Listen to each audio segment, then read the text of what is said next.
Welcome back to the second cinema. இந்த எபிசோடில் பார்க்க போகிறது ஒரு லேட் ரிவ்யூ தான்.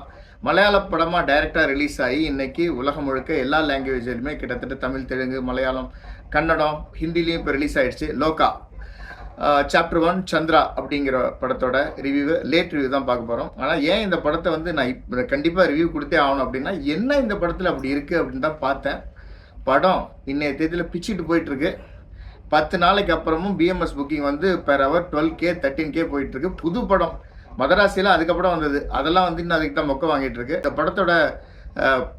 இந்த படத்தோட பெரிய ப்ளஸ் என்னன்னா கல்யாணி பிரியதர்ஷன். இந்த படத்தை ஃபஸ்ட்டு நான் இதோட ப்ரொமோஷன்ஸ்லாம் பார்த்தப்ப இந்த பொண்ணு ரொம்ப சாதாரணமாக தெரிஞ்சாங்க. என்னடா இந்த பொண்ணு இவ்வளோ சாதாரணமாக இருக்காங்க, ரொம்ப நார்மலான ஒரு கேர்ளாக இருக்காங்க. இந்த பொண்ணை வச்சு ஒரு சூப்பர் ஹீரோயின், அதாவது சூப்பர் ஹீரோயிக் சப்ஜெக்ட் எப்படி பண்ண போகிறாங்க, இது ஒரு என்ன சொல்கிறது, சுப்ரீம் பவர் உள்ள ஒரு கேரக்டர் எப்படி இந்த பொண்ணு பண்ண போகிறாங்க அப்படின்னு பார்த்தா, இந்த படத்தில் பார்க்குறப்ப என்னோடய ஒப்பீனியனே சேஞ்ச் ஆகிடுச்சு. இந்த படம் ஓடுறதே இன்னைக்கு காரணம் அந்த பொண்ணு தான். அவ்வளோ க்யூட்டாக இருக்காங்க, அவ்வளோ ஆப்டாக இருக்காங்க அந்த கேரக்டருக்கு. சூப்பராக அதை ரொம்ப கம்போஸ்டாக ஃபோக்கஸ்டாக ஆக்ட் பண்ணியிருக்காங்க. செம்மையாக இருக்காங்க. ஷி லுக்ஸ் லைக் உண்மையிலேயே ஒரு என்ன சொல்கிறது, ஒரு சூப்பர் பவர் உள்ள ஒரு பொண்ணு மாதிரி தெரியுறாங்க. அவ்வளோ பியூட்டிஃபுல்லாக இருக்காங்க. ரொம்ப பெக்கூலியர் ஃபிகர், ரொம்ப க்யூட்டாக நடிச்சிருக்காங்க இந்த படத்தில். அவங்க தான் இந்த படத்தில் ப்ளஸ். இந்த படம் ஓடுறதுக்கு காரணமே அவங்க தான்.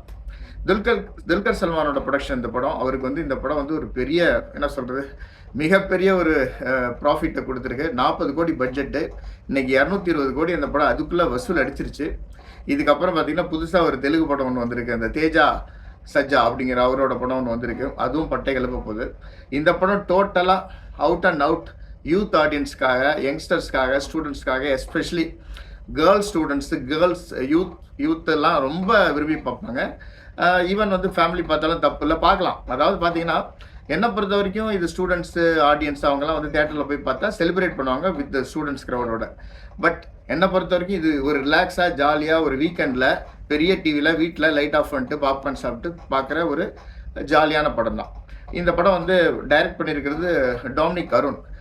இந்த படத்தில் எனக்கு ரொம்ப பிடிச்ச விஷயம் என்னென்னா, இது ஒரு ஃபேண்டசி மூவி, ஒரு சூப்பர் ஹீரோயிசம் சப்ஜெக்ட் அப்படின்னு சொல்லிட்டு ஏகப்பட்ட ஸ்டேஜிங்கோ இல்லை ஏகப்பட்ட செலவு பண்ணி ரொம்ப கிராஃபிக்ஸ் டிசைனிங்லாம் பண்ணி ஏகப்பட்ட செட் ஒர்க்கு, ஆர்ட் ஒர்க்லாம் பண்ணி காஸ்டியூம் டிசைனில் போட்டு காசை அழித்து நம்ம நிறைய லைட்டிங் அதெல்லாம் போட்டு நம்ம கண்ணை போட்டு இரிட்டேட் பண்ணாமல் ரொம்ப நேச்சுரலாக சாதாரண இடத்தையே பியூட்டிஃபுல்லான லைட்டிங்ஸோட ரொம்ப கலர்ஃபுல்லாக ரொம்ப நமக்கு ஈஸியாக கனெக்ட் ஆகிற மாதிரி ஒரு நார்மல் லைஃப்பில், நார்மல் ரோட் சைடில், நார்மல் லிவிங் பீப்புளுக்கு மத்தியில் நடக்கிற ஸ்டோரி அப்படிங்கிறனால நம்மளால் கனெக்ட் ஆக முடியும். அப்புறம் ஒரு பையன் நெல்சன் சொல்லிட்டு சன்னிங்கிற கேரக்டரில் பண்ணியிருக்கான். ஸோ ஒரு ஹீரோயின் சப்ஜெக்டில் ஒரு பையனுக்கு என்ன வேலை இருக்க முடியுமோ அந்த அளவுக்கு தான் அவனோட வேலை இருக்குது. பட் அதை அவன் க்யூட்டாகவே பண்ணியிருக்கான். அந்த பையனோட கேரக்டர் ரசிக்கும்படியாக இருக்குது. அப்புறம் சாண்டி மாஸ்டர் பார்த்திங்கன்னா நாச்சியப்பா அப்படிங்கிற ஒரு இன்ஸ்பெக்டர் கேரக்டர் நடிச்சிருக்காரு. அவரோட கேரக்டர் அவரு என்னென்னமோ பயங்கரமாக நடிக்க ட்ரை பண்ணியிருக்காரு. ஒரு கேரக்டர் சுத்தமாக கனெக்டே ஆகலை. என்ன மாதிரி கேரக்டர்னே புரியல. ஃபர்ஸ்ட் ஆஃப் ஆல் இந்த படம் நல்லாவே எடுத்திருக்காங்க. ஓகே, சினிமாட்டோகிராஃபி, மியூசிக்காக இருக்கட்டும், ஈவனோட எல்லாரோட ஆக்டிங்கு, ஸ்க்ரீன் பிளே எல்லாமே ஓகேவாக தான் இருக்குது. இது எல்லாமே ஃபர்ஸ்ட் ஹாஃபோட முடிஞ்சு போயிடுது. ஃபர்ஸ்ட் ஹாஃப்லேயே இந்த பொண்ணை காமிக்கிறப்ப நீலி அப்படிங்கிற ஒரு கேரக்டர், சின்ன பொண்ணு, ஒரு காட்டுவாசி பொண்ணு, ஏதோ ஒரு அரசர்கள் இருக்கிற ஊர். இந்த பொண்ணுங்க கொஞ்சம் என்ன சொல்கிறது, தாழ்த்தப்பட்ட வகுப்பை சேர்ந்தவங்களா என்ன தெரியல, காட்டுவாசிங்க.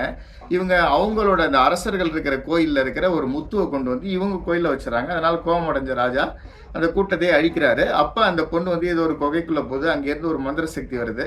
ஸோ அதனால அந்த பொண்ணுக்கு ஒரு சூப்பர் ஹீரோயிசம் வருது அப்படின்னு வச்சுக்கலாம்.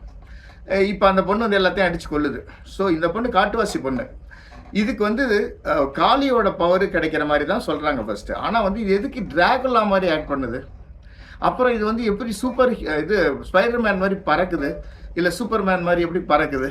எப்படி இதால் பயங்கரமாக ஜம்ப் பண்ண முடியுது? ஏன் அது ரத்தத்தை குடித்து அதுதான் அதோட ஃபுட்டுன்னு காமிக்கணும்? அப்புறம் எங்கேருந்து நீங்கள் வந்தீங்கன்னு கேட்டால் அது உலகத்தில் அத்தனை பேரையும் சொல்லுது. ஸ்வீடன்லேருந்து வந்தேன்னு சொல்லுது. அவன் என்னமோ பாஸ்போர்ட் அரேஞ்ச் பண்ணுறான், நீ ஊரை விட்டு போயிடுங்கிறான். இன்டர்நேஷனல் லெவலில் பேசிகிட்டு இருக்காங்க. இதுவே ஒரு காட்டுவாசி பொண்ணு தான் ஃபஸ்ட்டு ஆரம்பத்தில் காமிக்கிறாங்க. ஸோ இது நிறைய ப்ரீக்வல்லாம் இருக்கா என்னன்னு தெரியல. ஸோ இதெல்லாம் ரொம்ப குழப்பமாக இருக்குது. அந்த பொண்ணோட கேரக்டரைசேஷன், அந்த பொண்ணு நல்லா பண்ணியிருந்தாலும் கேரக்டரைசேஷன் நீங்கள் யோசிச்சு பார்த்தீங்கன்னா படு முட்டாள்தனமாக இருக்கும். கொஞ்சம் கூட லாஜிக்கு ஓகே. அதாவது என்னன்னா, நீங்கள் ஏற்கனவே பார்த்தீங்க, மலையாளத்தில் ஏற்கனவே ஒரு படம் வந்திருக்கு, மின்னல் ரவியோ ஏதோ ஒரு படம் வந்திருக்கு. அந்த படத்தில் ஒருத்தனுக்கு மின்னல் தாக்கும், அதனால் அவனுக்கு அந்த சூப்பர் பவர் வந்துடும். ஸோ அதை வந்து எதுவும் கேள்வி கேட்கக்கூடாது. மின்னல் வந்துருச்சு, சூப்பர் பவர் வந்துருச்சு, அவ்வளோதான். So he can do every thing, எல்லா வேணாலும் அவனால் பண்ணலாம். அது வந்து நீங்கள் ஒத்துக்கிட்டு தான் ஆகணும். ஓகே, இதில் வந்து எந்த குழப்பமும் இல்லை. இது ஒரு விஷயத்தை, தப்பான விஷயத்த சொன்னாலும் அதை ஸ்ட்ராங்காக கரெக்டாக சொல்லணும். ஆனால் இதில் அதை ஸ்ட்ராங்காகவே சொல்லலை. ஒன்று காட்டுவாசியாக நீ காமிச்ச காளி பவர்னா அது வந்து கிட்டத்தட்ட ஒரு சாமிக்குள்ளே பவரை தானே காமிக்கணும். அது ஏன் டிராக்குல்லாவாக மாறி அப்புறம் வந்து நைட்டில் ஓகேவா, டே டயத்தில் வந்து அதுக்கு வெயில் பட்டுருமா. ஆனால் சாதாரணமாக அது லைட்டிங்லாம் சாதாரணமாக சுற்றுது நைட்டில். அப்புறம் அது கையெல்லாம் பேர்ன் ஆகி வந்து பஸ்மம் ஆகுது. டிராக்குல்லா படத்தில் ஜோம்பி, டிராக்குல்லா ஃபில்மு எல்லாத்தையும் போட்டு குழப்படிச்சிருக்காங்க.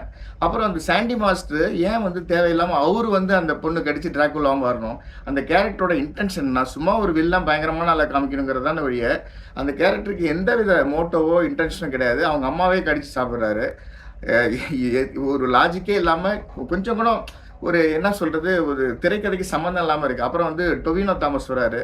ஒரு திடீர்னு வந்து அவர் பார்த்தீங்கன்னா சர்க்கஸ் கோமாளி மாதிரி ஏதோ வித்தை காமிச்சிட்டு மேஜிக்லாம் காமிச்சிட்டு போகிறாரு. ஸோ இந்த கூட்டத்தில் என்னது ஒரு குரூப்பா, இது ஒரு மாஃபியா குரூப்பா, இல்லை ஒரு யூனிவர்ஸில் உள்ள, அதாவது அவெஞ்சர்ஸ் மாதிரி ஒரு குரூப்பா? எப்படி இந்த பொண்ணு வந்து காளியோட வரத்தில் சூப்பர் பவர் ஆச்சு, மற்றவனுங்கெல்லாம் எப்படி வந்துச்சு? இந்த பொண்ணு எல்லாத்தையும் கடிச்சு ஒரு குரூப்பை ஃபார்ம் பண்ணிச்சா? என்னன்னே ஒன்றுமே புரியல.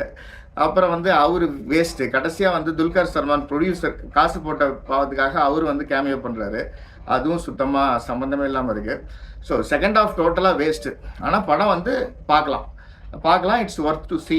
அதாவது என்டர்டெயின்மெண்ட்டாக இருக்குது, எந்த வித வல்கரும் இல்லை, ரொம்ப டீசெண்டாக தான் படம் எடுத்திருக்கு, நல்லாவே இருக்குது. அந்த பொண்ணுக்காக கண்டிப்பாக பார்க்கலாம். இது வந்து ஒரு டிஃப்ரெண்ட்டான மூவி, ரொம்ப சிம்பிளாக எடுத்திருக்காங்க, ரொம்ப நிறையாலாம் செலவு பண்ணலை. இதுக்கு என்னோட rating 3 star out of 5 star. Thanks for வாட்சிங் தேசிகன் சினிமா.